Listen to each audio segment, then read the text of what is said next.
Es Radio Universidad Central, 107.1 FM en el corazón de Santiago. Radio U Central, 107.1 FM y radio.ucentral.cl presenta La Política sin Disfraz, un espacio de análisis, entrevistas y opinión sobre el acontecer político chileno e internacional, desde un punto de vista pluralista y académico. Conduce el profesor Cristian Fuentes Vera. Hola, ¿cómo están todos ustedes? Muy buenos días. Estamos comenzando en este martes, luego del feriado, este martes 27 de junio del 2023. Después del feriado y después del diluvio, como se diría también por ahí, ¿no? Famosas frases, después del diluvio. Después de mí el diluvio, decía un rey francés, el rey Luis XV, si mal no recuerdo. Y ese va a ser uno de los temas que vamos a conversar hoy, un diluvio y sus efectos políticos, ¿no?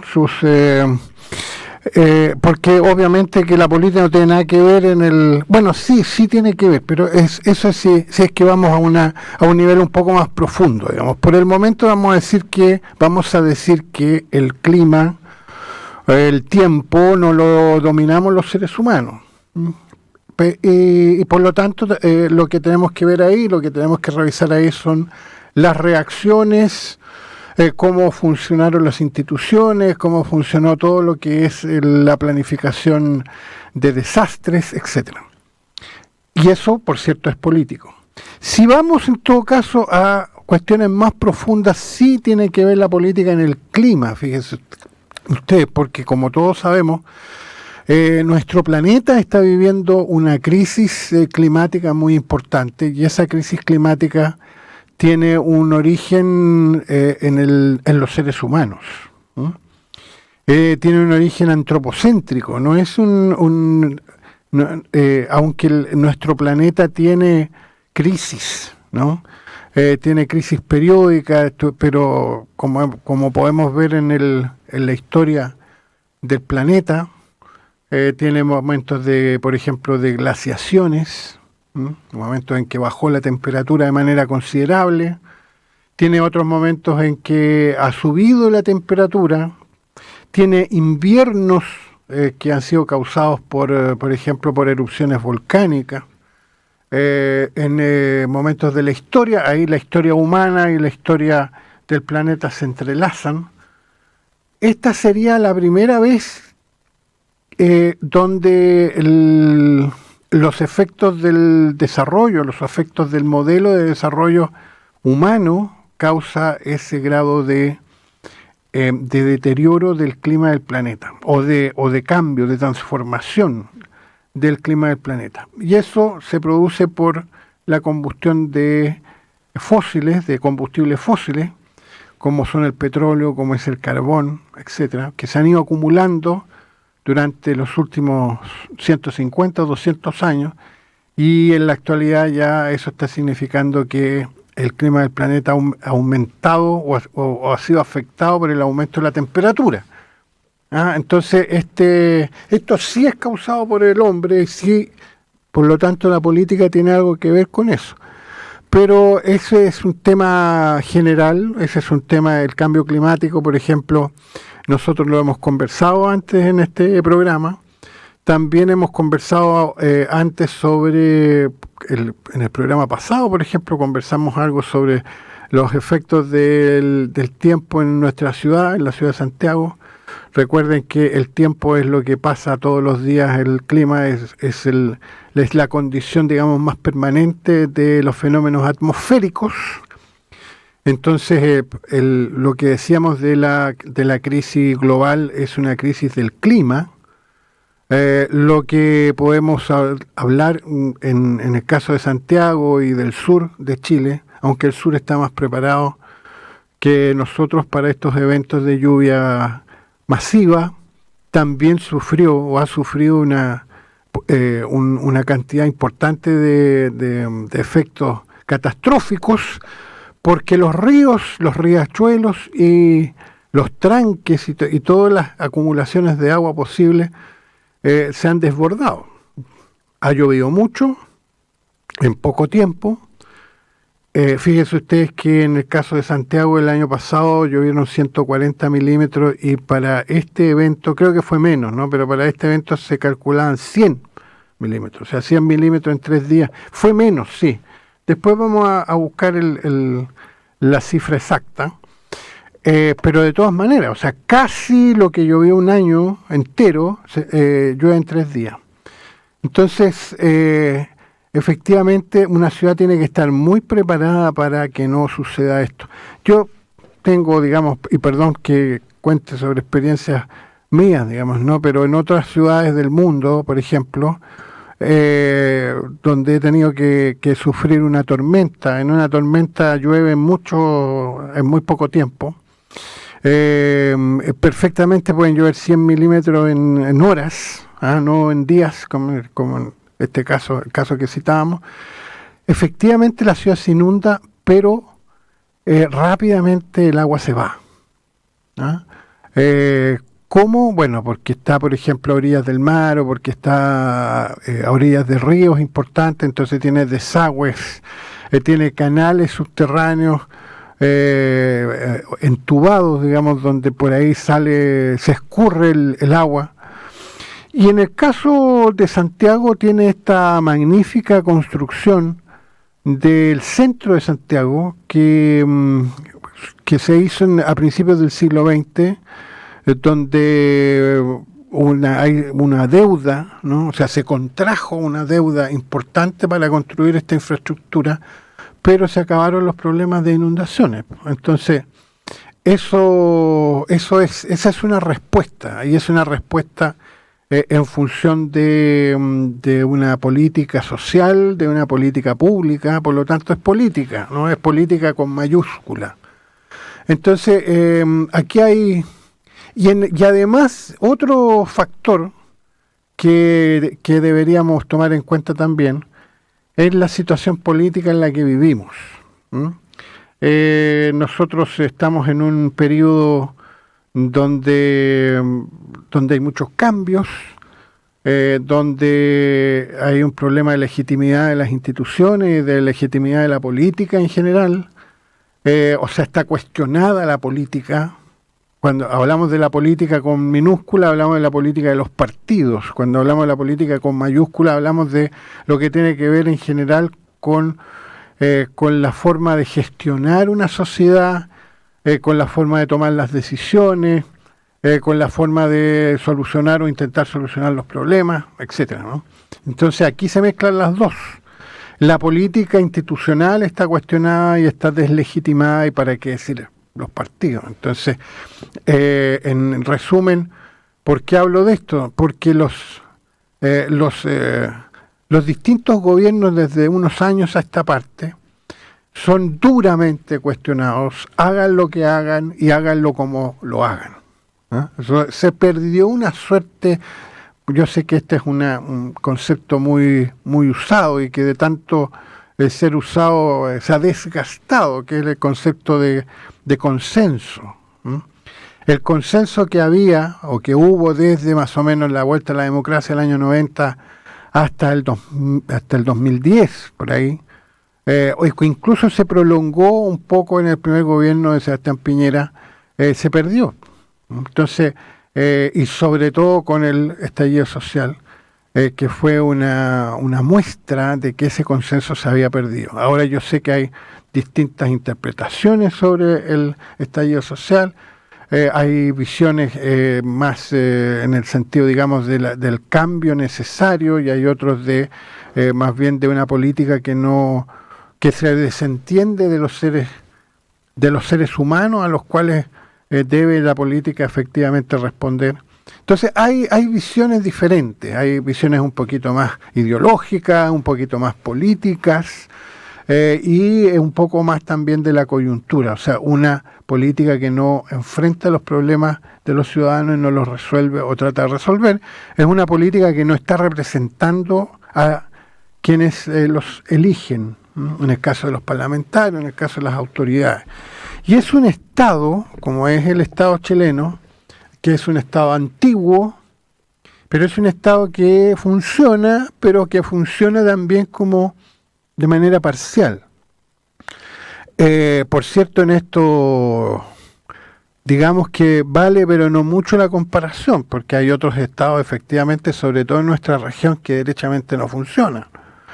Pero si nos comparamos con los que nosotros queremos compararnos, que es el caso sobre todo de la OECD o la OCDE, como también se le conoce, que es un club de países desarrollados o en vías serias de desarrollo, digamos que ahí estamos mal. O sea, nuestro Estado funciona, sí, pero le falta mucho. Le falta mucha modernización. Lo hemos tratado también acá, ¿no? En este programa. Hemos tenido invitados que nos han dicho, mire, si el Estado chileno en realidad sí funciona. Lo que pasa es que se invierte poco en su estructura. Hay algunos sectores del Estado que funcionan bastante bien, sí, es cierto. Hay otros que no funcionan tan bien, y eso también es cierto. Entonces, la percepción es sobre todo hacia aquellos sectores del Estado que no funcionan o que funcionan mal.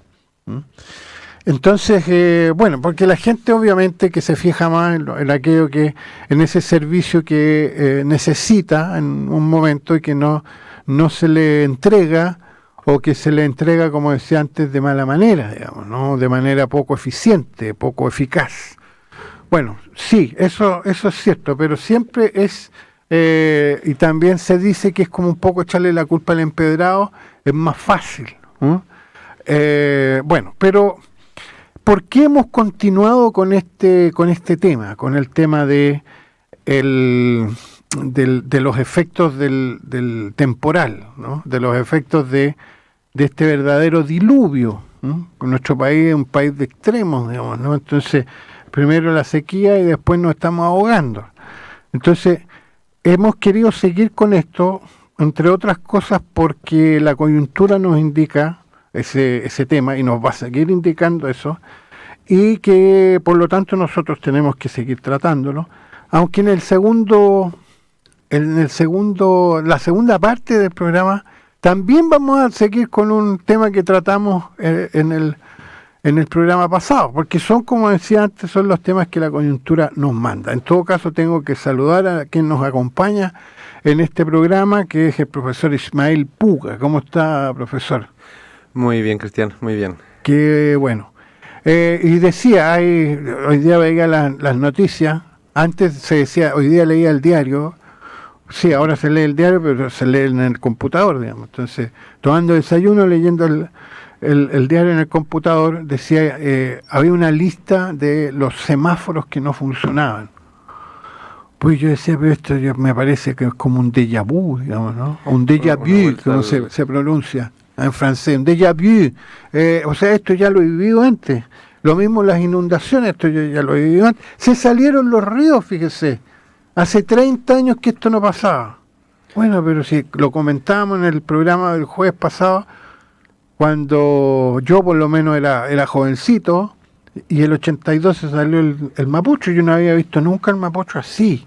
Como que el Mapocho se volvió loco, sí. Incluso se llevaba autos. Yo no lo alcanzo a recordar, profesor, pero me acuerdo en los 90 que se inundaba todo. Y en los 90 pasó algo parecido. Y tuvieron que hacer esas obras de colectores de agua. Claro, y también mencionábamos el terrible aluvión de Antofagasta y el otro terrible aluvión que también fue en los 90 de la quebrada de Macul. Así es. O sea, esto pasa, no es que no pase, pasa. Es que pasa cada 30 años. Bueno, si tenemos ahora un fenómeno del Niño que dicen que va a ser terrible. El fenómeno del Niño es cuando la temperatura de las aguas del Pacífico, más o menos que están entre el Perú y Ecuador, baja demasiado. No, sube. Cuando baja es la niña. Perdón. Cuando sube es el Niño, eso significa que se altera el clima, no el tiempo, el clima se altera en toda esta parte. Entonces, por lo general el niño se asocia con eventos de lluvia y la niña con eventos de sequía. Exactamente. Entonces, desde el punto de vista político, Ismael, y eso es lo que está introduciendo el tema, desde el punto de vista político, la reacción del Estado chileno, siendo un Estado que está construido sobre un país de catástrofe, pues nosotros, cuando no es un terremoto, es un volcán, es una inundación, es sequía, catástrofe, o sea, este país es así. Hay una institucionalidad que funciona, que es la que antes era la ONEM y ahora se llama Senapred. Exacto. Sí, funciona. La gente sí, pero funciona más o menos. Ya, bueno, sí, pero funciona. Pero no funciona, por ejemplo, en las ciudades. Las ciudades en Chile en general, digamos, Santiago no funciona en particular. No salvo el centro. Exacto. ¿Por qué? Porque hubo una gran inversión a principios del siglo XX y se acabó el problema de la inundación. Entonces, la respuesta política, eso es lo que nos convoca en esta primera parte del programa. La respuesta política ante las catástrofes. Ahí hay, es un enorme tema, hay muchas cosas que pensar. Yo diría que, por una parte, lo primero que hay que decir es que este tipo de catástrofes obviamente son terribles, pero políticamente son una oportunidad para los gobiernos, ¿no? Es interesante concepto, a ver, desarrollalo. O sea, uno puede recordar varios eventos, ¿no es cierto? Como desde el terremoto, ¿no es cierto?, los primeros años del gobierno de Piñera, ¿no es cierto? Claro. Los incendios hace poco probablemente fueron el mejor momento del gobierno de Boric. Claro. En el sentido, ¿no es cierto?, de demostrar gobernabilidad, capacidad de respuesta, etcétera. En cierta medida lo sacó de las cuerdas. Sí. Si es que se produce una respuesta en el primer gobierno de Piñera el tema de los mineros. El problema de los mineros, ¿no es cierto? Y tiene que ver con, ¿no es cierto?, este momento como muy específico en que uno puede demostrar capacidad operativa de parte del gobierno, sin tanta mediación, ¿no es cierto?, del sistema político, de los oponentes políticos, incluso de los medios, ¿no? Porque hay como elementos más o menos objetivos con los cuales, obviamente nunca son objetivos, ¿no es cierto?, pero elementos más o menos transparentes para la población sobre si es que se está respondiendo bien o no, de alguna medida, ¿no? O sea, son los ministros en terreno, es el presidente hablando. Exacto. Y este país que es tan presidencialista, digamos, ¿no? Entonces el presidente es el presidente. Entonces a la gente le gusta el presidente metido en el barro. Con bota. Con bota, y en el momento de los cubos, como se dice, está ahí delante del micrófono. Exactamente. Y dice, a ver, aquí estoy yo. A ver, vengan para acá, vengan de a uno, como dice el viejo dicho. Directamente en terreno, ¿no? Eso mismo. Y se produce también esto que los gringos llaman, ¿no es cierto?, el rally behind the flag, ¿no? Como este momento de unidad política frente a un enemigo común, que en este caso, es el desastre. O sea, todos bajo una sola bandera, eso sería más o menos la traducción del anglicismo que usted se atrevió a pronunciar. Exactamente. La misma bandera, la bandera en este caso de Estados Unidos, que uno ve en las películas y toca la canción nacional y se ponen la mano en el corazón. Exacto, y cantan el himno todos bajo el barro y la lluvia, ¿no es cierto?, mientras caen los pedazos de roca, etcétera. Claro. Es la misma idea. En Chile teníamos el ícono, ¿no es cierto?, la foto del tipo con la bandera chilena en mitad creo que fue para el terremoto, ¿no? Fue para el terremoto, sí, fue porque hubo terremoto y maremoto. Exactamente. Entonces, después del maremoto que se llevó una parte de Constitución, fue terrible. Exactamente, un desastre apareció con una bandera chilena embarrada una persona ahí, ¿no? Extendiendo el pabellón nacional. Entonces estos momentos, ¿no es cierto?, que obviamente son tremendamente emotivos, porque efectivamente hay una lucha real, ¿no es cierto?, frente al ambiente, producen estos espacios de respiro para los gobiernos cuando están en problemas políticos, ¿no es cierto?, porque suspenden un poco la disputa política. En ese sentido, uno podría esperar que el gobierno ponga todas sus cartas en esta respuesta en este momento, porque tiene muchos problemas en otras dimensiones de la agenda, ¿no es cierto? Sí. Vamos a tratar en la otra parte del programa vamos a seguir hablando de democracia viva, que que yo diría que el otro gran problema que tiene el gobierno. Exactamente. Porque una cosa se come, este gobierno siempre está como, entre comillas, arrinconado por la coyuntura. Constantemente, porque tiene muy poco control de la agenda. Exactamente. Bueno, todas esas cosas que en política se dicen mucho, no es que no tiene control de la agenda. ¿Qué significa eso? Que es que no pone los temas. Exacto. Los temas se lo ponen otros. ya sea el clima o ya Exacto. sea la posición, pero nunca ponen ellos los temas. Le ha costado mucho poner los temas, ¿no? Tal vez las 40 horas fueron un momento en que lograron poner algo el tema. Sí. Las ISAPRES, yo creo que sería el segundo momento, ¿no? De las 40 horas fue un momento estelar. Exacto, Sí. Eso serían las dos. Pero bueno, volvamos, profesor, al tema del desastre, ¿no? Usted mencionaba algo muy interesante que es el tema de la respuesta en las ciudades, ¿no? Y de que en Santiago es particularmente difícil. Yo creo que tal vez ahí, o sea, bueno, evidentemente hay un tema de recursos y también hay un tema geográfico, ¿no es cierto? Santiago está ubicado en un valle, lo cual lo hace particularmente vulnerable a este tipo de cosas, a un valle, ¿no es cierto?, como precordillerano, etcétera. Es como un hoyo. Es un hoyo, básicamente. Está por un hoyo rodeado de montañas por las que cae agua. Claro, pero no es solo un hoyo, sino que es un hoyo en declive. Exactamente. Es un hoyo con pendiente, que es peor todavía. Tal vez mejor. No soy experto, pero me imagino que si no hubiera declive el agua se quedaría al medio, ¿no? Sería peor. Sí, pero es que el declive hace que, o la pendiente, o sea, se llama más técnicamente, la pendiente hace que los ríos corran con más velocidad. Así es. Entonces, como lo que pasó acá, porque la isoterma cero está en la cota 3000, eso quiere decir que la isoterma cero es la línea de la temperatura cero, del 0 grado. Cuando empieza a nevar, en el fondo. Exacto. Entonces, el que esté en los 3000 significa que arriba de los 3000 nieva, abajo de los 3000 llueve. Si está tan alta la isoterma cero, quiere decir que hay peligro, ahí se encenderían las luces rojas, peligro de aluviones. Y además, porque se viene todo para abajo. Exacto. Tierra, piedra, troncos cuando hay, porque en cordillera no hay vegetación de ese tipo, digamos, no tan grande. Pero más abajo sí. Así es. Todo se viene para y abajo. también significa, y eso tal vez sea lo más terrible, es que es muy probable que haya más sequía todavía en el verano. Sí. Porque en el fondo no se está acumulando agua-nieve. Así es. ¿No? Es otro gran tema. O sea, si nosotros tenemos como una especie de reservorio, no es una especie, es un reservorio en la cordillera, porque la cordillera nieva. Exacto. Y eso significa tener agua para el verano, que es la estación seca. Exactamente. Entonces el deshielo nos da agua. El deshielo nos da agua. Si no hay nieve, no hay deshielo.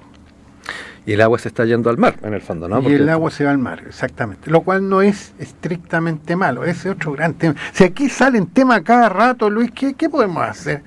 No, ya más logramos ratito, poner la agenda. Más profesor. ratito nos vamos al corte, pero otro gran tema es qué hacer con el agua. Así es. Que nos ha demostrado la sequía, que ya lleva 14 años y no hemos sido capaces de resolver, porque estos temas se resuelven en el resto del mundo. Tenemos experiencia para resolver esto.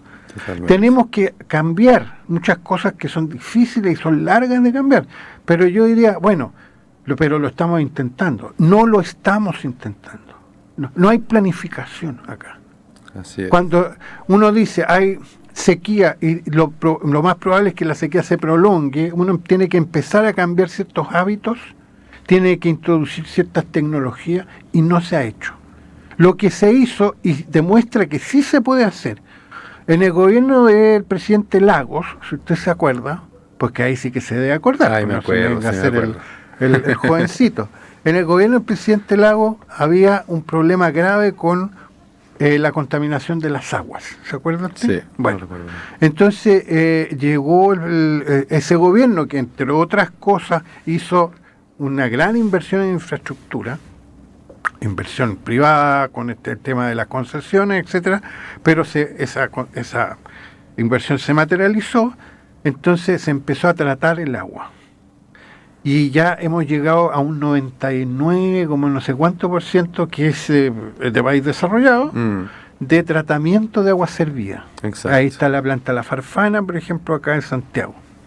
¿Eso qué significa? Significa que son devueltas las aguas servidas a los cauces naturales limpias. ¿Y eso qué implica? Implica obviamente una baja considerable de la contaminación, significa que esa agua llega al mar limpia, etcétera, ¿no? Todo eso está bien, obviamente. Había momentos, no sé, Luis se debe acordar de eso, porque él es siempre es como nuestro libro de historia, cuando uno pasaba por la orilla del Mapocho y había un olor que era, pero... Sí, pues era otro río. Era otro río, ahora no está ese olor. ¿Por qué? Por la Farfana, porque se hizo un esfuerzo. Ese esfuerzo se mantuvo, entonces, porque todas estas son políticas de mediano y largo plazo. No ha habido ese esfuerzo en reciclaje de agua. porque no es solo botar el agua limpia, Exacto. es volver a usar esa agua. Los ríos que lleguen al mar, no está malo que lleguen al mar, está bueno, porque hay todo un escenario ecológico alrededor de eso. Por supuesto. Pero que llegue al río, por decirlo de alguna manera, llega al río lo que se llama el caudal ecológico, o sea, el mínimo. Exacto. Y eso también se sabe cuál es el caudal ecológico. Bueno, pero todo eso es con planificación, porque con planificación se invierte, con el cambio masivo de la tecnología, por ejemplo, de riego en el campo, el riego por goteo. Están los temas culturales, etcétera, porque los guasos creen que echarle unas gotitas de agua no alcanza para la plantita, entonces viene el torrente y ya y rompen la cuestión y que inunde. Bueno, todas esas cosas. Más al norte, los temas de aprovechar el agua de la Camanchaca. Todo eso se ha hecho en el mundo y hace, por ejemplo, que los alimentos, la producción de alimentos sea mucho más grande, más importante, incluso se exporta, etcétera. No quiero monopolizar la palabra, pero así que usted la tiene hasta que nos vayamos al corte. Expláyese. No, bueno, o sea, de partida eso, ¿no? Hay una serie de procesos técnicos, ¿no es cierto?, que uno podría impulsar para aprovechar mejor el tema del agua, ¿no es cierto? Ese es un tema importante. Y también hay una serie de medidas, ¿no es cierto?, por ejemplo, en las que Chile se ha comprometido en términos de, ¿no es cierto?, de enfrentar, en el fondo, estos procesos climáticos en general. El problema ahí, ¿no es cierto?, es una suerte de miseria de los comunes a gran escala, ¿no es cierto? No necesariamente los países que colaboran con estos objetivos internacionales, claro, ¿no es cierto?, se van a beneficiar directamente con esos esfuerzos. Claro. Ahora, es que me cambió el tema en la mitad, profesor. Yo venía pensando, hablando de las inundaciones y los desastres, y ahora estamos hablando de la ocupación del agua. Siga nomás. Yo creo que hay un... Perdón, la planificación es política, entonces por eso que está dentro, todos estos temas están dentro del tema de la planificación. Estoy de acuerdo con usted en ese sentido. O sea, en ese sentido, estamos claramente, ¿no es cierto?, con la cabeza debajo de la arena, ¿no? Hay estimaciones que dicen que en Santiago no debiera haber, no, es probable que no haya suficiente, ¿no es cierto?, provisión de agua potable para el año 2030, por ejemplo. Claro. ¿No? O sea, estamos hablando de 6 años más, 7 años más. Ha pasado en algunas ciudades, en Ciudad del Cabo, por ejemplo, Ciudad del Cabo se quedó sin agua. Sí, pues, no, pero ¿cuál es la respuesta? Exactamente. Ahora en Uruguay está pasando eso también. Así es, en Uruguay ya está pasando, ¿no? Están tomando agua salada los uruguayos. Exactamente, estamos muy cerca de eso, ¿no? Yo creo que, pero además, en el caso de las inundaciones, ¿no le parece a usted que, por ejemplo, Santiago es una ciudad particularmente difícil de gobernar en términos de obras públicas, con todas las comunas que tenemos, sí, con la inexistencia en el fondo de una alcaldía de la ciudad? Sí. Bueno, ese es un problema de estructura política de la ciudad que la hace completamente difícil de manejar. Por supuesto. ¿No? Si no un alcalde mayor se llama eso. Exacto. Una autoridad. A ver, eso debiera hacer el gobernador metropolitano. Que también es una figura nueva. Que digamos, es una figura ¿no? nueva, sí. Pero para no seguir inventando, digamos, autoridades, exacto, debiera concentrar, porque el poder, claro, el poder es bueno que se desconcentre, pero en otros aspectos es bueno que se concentre. En este caso, en el caso del agua, es bueno que se concentre. O sea, una agencia nacional del agua, una sola, no 42 como hay ahora. Claro. Hay 42 instancias del gobierno chileno que tienen que ver con el agua. Insisto, no escucharon mal, señoras y señores auditores, 42. Así es. En el caso de la región metropolitana son 52, 54 municipios. Todos tienen un pedacito. Y hay un gobernador regional que está en la pelea de todos los días. Y la primera pelea es, bueno, ¿y para qué sirvo yo? Exactamente. Entonces, él presiona para tener más, para que lo vean. Exactamente. Y por lo menos Rego lo ven. Eso sí, hay que reconocer. Se ha logrado, es verdad, ¿no? Pero tiene, por ejemplo, tiene fondos. Y eso siempre es importante. Por supuesto, pero por ejemplo, cualquier proceso de intervención urbana, ¿no es cierto?, de inversión en infraestructura, ¿verdad?, va a requerir un grado de acuerdo político, por ejemplo, ¿no es cierto?, con los gobiernos municipales, claro, etcétera, etcétera, ¿no? Claro. Y muchas veces, porque esto es, en el fondo, es parte de lo que este tipo de procesos de intervención tienen, en el fondo, no necesariamente las partes de la ciudad que necesitan ser intervenidas son las mismas que van a recibir los beneficios de la intervención. Claro. Eso pasa constantemente, ¿no es cierto? Si es que hay que construir, ¿no es cierto? Por ejemplo, no sé, una toma de agua en una parte de la ciudad, ¿no es cierto? Etcétera, para que no se inunde más abajo. Claro. Y todo eso en el fondo significa, ¿verdad?, que los municipios están negociando, ¿no es cierto?, con estos gobiernos para este tipo de intervenciones. Lo cual tiene su lado positivo, ¿no es cierto? Como fenómeno político tiene su lado positivo en el sentido de que las comunidades locales tienen a alguien que les represente frente a estas negociaciones, ¿no es cierto? Pero también, al parecer, hace el sistema político de nuestra ciudad capital, ¿verdad?, bastante lento, ¿no es cierto?, para reaccionar ante esto. No hay una autoridad que pueda impulsar de motu propio, ¿no es cierto?, y con capacidad operativa, ¿no es cierto?, con capacidad de decisión, reformas rápidas en este sentido. Así es.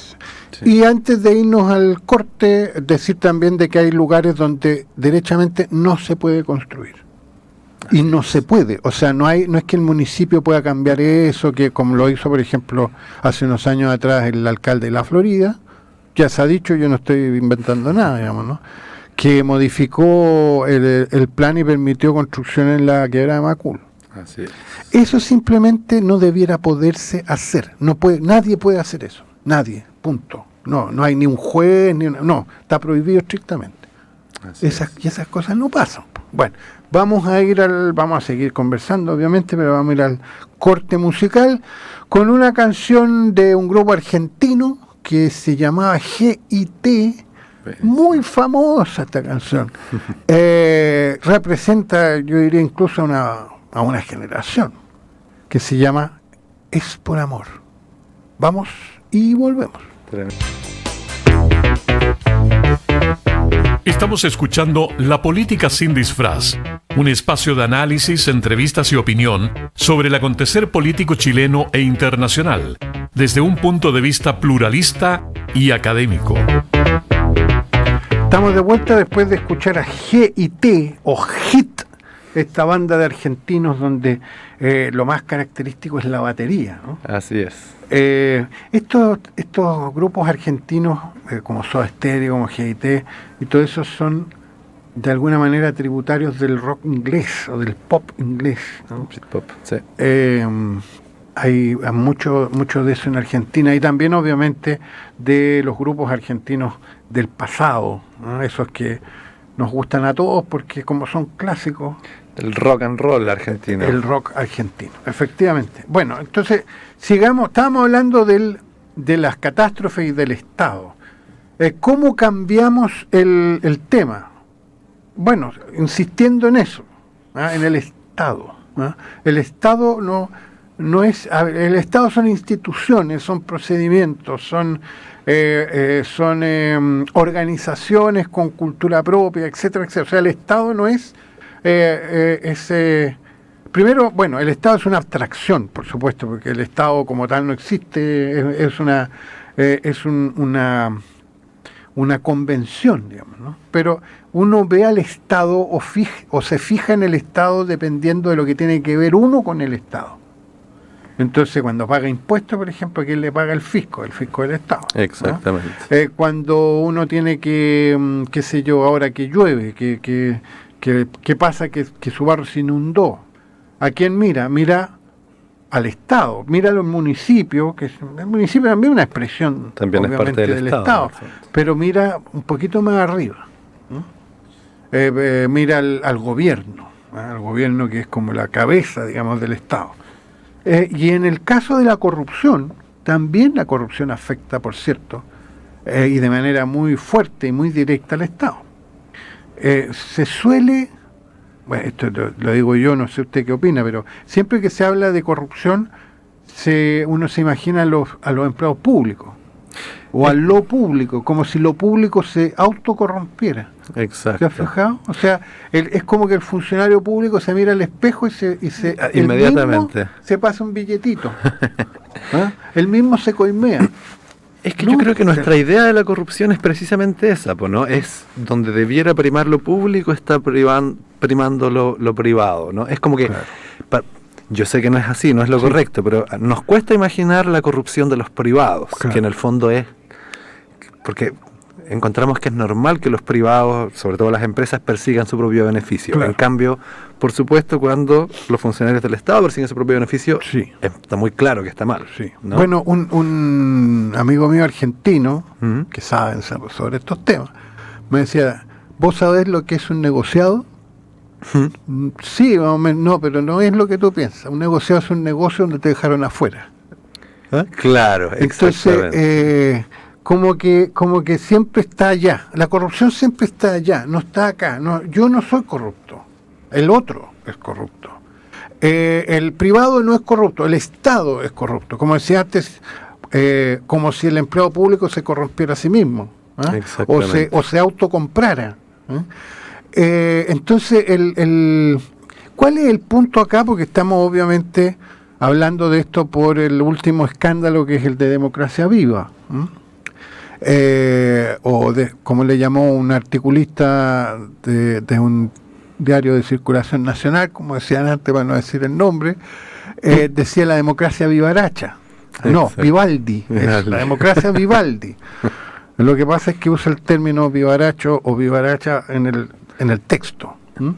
La democracia Vivaldi. Entonces, ¿de qué se trata esto? Se trata de un escándalo que pareciera ser, y yo siempre digo pareciera ser porque estoy plenamente convencido del principio de que toda persona es inocente mientras no se pruebe su culpabilidad, pero pareciera ser que aquí hubo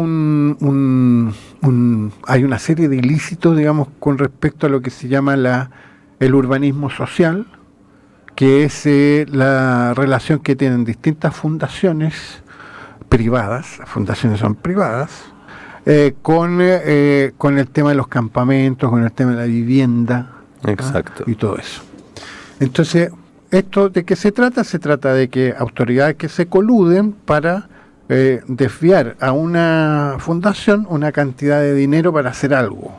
Exacto, una cantidad particularmente generosa. En el Generosa, por supuesto, son 420 millones de pesos. fondo. Exactamente. Que para algunos podrá no ser nada, pero para usted, para mí es harto, digamos. Claro.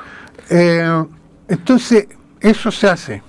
¿O cuáles son como un resumen de los ilícitos? Negociaciones incompatibles, porque es el Ceremi el que entrega esto en una sin licitación, en asignación directa, y porque el presidente de la fundación es pareja de una diputada que es, o que era, porque renunció, era vicepresidenta, una de las vicepresidentas de la Cámara de Diputados. Y que también tiene un vínculo directo con el Ceremi, entiendo, ¿no? Sí, son todos del mismo partido. Exacto. ¿Ah? Claro, y claro. además de eso, o como si fuera poco, la subsecretaria del momento sabía este tema y no se lo comunicó al ministro. No se lo, o sea, exactamente. según ella, esto lo hizo así porque quería primero ver bien de qué se trataba, qué sé yo, juntar toda la información y después le informar al ministro. Bueno, ese es un poco como un resumen. Y aquí hay varias, como pusieron de moda los abogados o los fiscales, hay varias aristas. Aristas del caso, así ¿Cierto? es. Bueno, yo creo que, como dice usted, no tiene tanto sentido ponernos a tratar de determinar aquí conversando si es que efectivamente se cometieron estos ilícitos o no. Claro. Pareciera que hay por lo menos algunos ilícitos. Claro. O a lo menos la sospecha. Exacto, y como mínimo, digamos como mínimo, hay una enorme torpeza política, Sí. como mínimo. O sea, si es que no hay ilícito, actuar de manera que parezca que hay ilícito Claro. es una torpeza Claro. mayor, en cualquier caso. Claro. Sobre todo por lo que hablábamos antes, ¿no es cierto?, de que este es claramente un gobierno que no logra colocar la agenda, ¿no es cierto?, que se encuentra muy vulnerable, y este es un batacazo, ¿no es cierto?, Uno más. Digamos. uno más que ¿no es cierto?, continúa, ¿no es cierto?, sepultando la capacidad del gobierno de poner su propia agenda, ¿no es Claro. cierto?, de gobernar realmente, ¿no?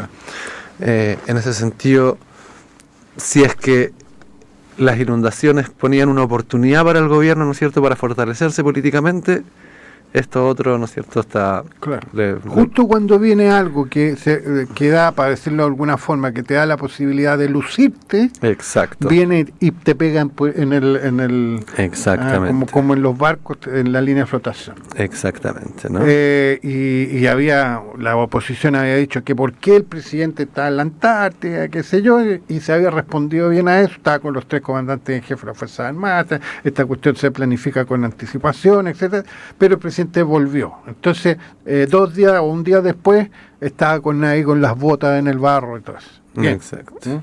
Le pasó con los incendios, bien. Le pasó con la cuenta, bien. Y justo le sale esta cuestión. A las canillas, A las totalmente. Entonces, eso por una parte, ¿no? Pero por otra parte estábamos comentando, hay un tema, ¿no es cierto?, con la forma, ¿no es cierto?, en que el Estado interviene, ¿no es cierto? Tendemos a pensar que la corrupción ocurre al interior del Estado, como decía usted, entre los funcionarios públicos, como si corrompieran solos, y en realidad la corrupción privilegiadamente, ¿no es cierto?, sobre todo ocurre en la interacción entre el Estado y los privados, ¿no? Es ahí donde aparece más, ¿no? Y normalmente tiene que ver con, por ejemplo, con empresas que intervienen en el Estado para garantizar sus propios intereses, ¿no es cierto?, el lobby, ¿no es cierto?, etcétera, etcétera. Pero además, en el caso del Estado chileno, ¿no es cierto?, este tipo de fundaciones existen en gran parte por la forma que tiene el Estado chileno de intervenir, que es a través de estos proveedores privados de servicios públicos, en el fondo, ¿no?, de política pública. Son básicamente, ¿no es cierto?, como vivimos en esta suerte de gran acuerdo, ¿no es cierto?, o de gran modelo en el cual la idea es que el Estado sea pequeño, la idea es que el Estado no... El Estado subsidiario. Exacto, ¿no? Que el Estado no tome para sí mismo la capacidad de intervención pública en todos los niveles, en todos los territorios, etcétera. Lo tiene que hacer a través de privados, porque así va a ser más eficiente, porque así va a haber mayor competencia, etcétera, ¿no? Claro. Y lo que nos encontramos es que eso podrá ser, puede ser, pero claramente produce problemas de probidad y produce problemas de transparencia gigantescos, ¿no? La gente tiende a pensar que a más Estado va a haber más corrupción, pero resulta que nos encontramos constantemente con que en realidad también en estos espacios, ¿no es cierto?, en que el Estado tiene que transar con privados, se producen una cantidad innumerable de escándalos, ¿no? Pensemos, o sea, a nivel más grave, Sename, misma situación. Sí. Misma situación. No necesariamente de corrupción en el sentido de robo de plata, sino en el sentido de que estas instituciones privadas, por ejemplo, que prestaban servicios y que tienen poca fiscalización, que no sabemos exactamente cómo utilizaban los recursos. Porque son la inmensa mayoría, además. Exactamente. O sea, ¿no? El Estado, no sé las cifras exactas, pero algo recuerdo de 80-20, una cosa así. Exacto. O sea, 80% de los privados y 20% del Estado en el caso del Sename. Exactamente. ¿Sí? Bueno, hoy día el Mercurio, o ayer, ¿no es cierto?, sacaba una nota que decía que eran cuánto se había transferido, ¿no es cierto?, a fundaciones en lo que va de gobierno, y eran algo así... Millones de dólares. Claro, eran millones y millones de dólares, ¿no es cierto? Probablemente eso es lo que ocurre en todos los gobiernos chilenos, porque esa es la forma en que funciona el Estado de Chile, ¿no es cierto? Claro. Y se abren un montón de ahí de problemas, ¿no? Y es importante como de pronto transmitir la dificultad que... o sea, el conflicto de diseño institucional que se produce en esto, ¿no? Porque por una parte el Estado tiene que comprar estos servicios porque en el fondo la institucionalidad está construida de tal manera de que el Estado no provea directamente los servicios, sino que se los tenga que comprar a privados. Pero por un lado tiene que ser capaz de adquirir estos servicios de manera oportuna, ¿no es cierto?, de manera eficiente, de manera de responder a las demandas ciudadanas y a las demandas políticas, ¿no? Por lo tanto, tiene que ser capaz de actuar con oportunidad, ¿no? Tiene que ser capaz de actuar rápido. Por otra parte, tiene que resguardar, ¿no es cierto?, los recursos públicos, o sea, no puede pagar a precio de oro, ¿no es cierto?, lo que vale el precio de lata, ¿verdad? Claro. Y por otra parte, tiene que hacerlo con probidad, o sea, tienen que haber mecanismos, ¿no es cierto?, para que no se produzcan, ¿no es cierto?, estas colusiones entre privados y funcionarios públicos para llevarse parte de la plata para la casa. Es débil. Es sumamente débil y es un poco, yo diría que en cierta medida, hasta cierto punto es un problema imposible, digamos. O sea, siempre que se produzcan estos problemas, ¿no es cierto?, o sea, si uno hace depender toda la intervención pública en todos los niveles de este proceso de transacción entre públicos y privados, por supuesto que o te haces muy ineficiente o te haces menos transparente, porque en el fondo hay transacciones constantemente y a todo nivel, ¿no? Claro. Sí, pero en eso también hay experiencias, digamos, en todo el mundo que le permiten a uno hacer análisis comparados, ¿no? Y por la experiencia comparada también cuáles son los mecanismos que existen para evitar corrupción cero. No existe en ninguna parte. Exactamente. ¿No? Entonces olvídense de corrupción cero, pero sí hay un grado de corrupción que se puede acotar controlar.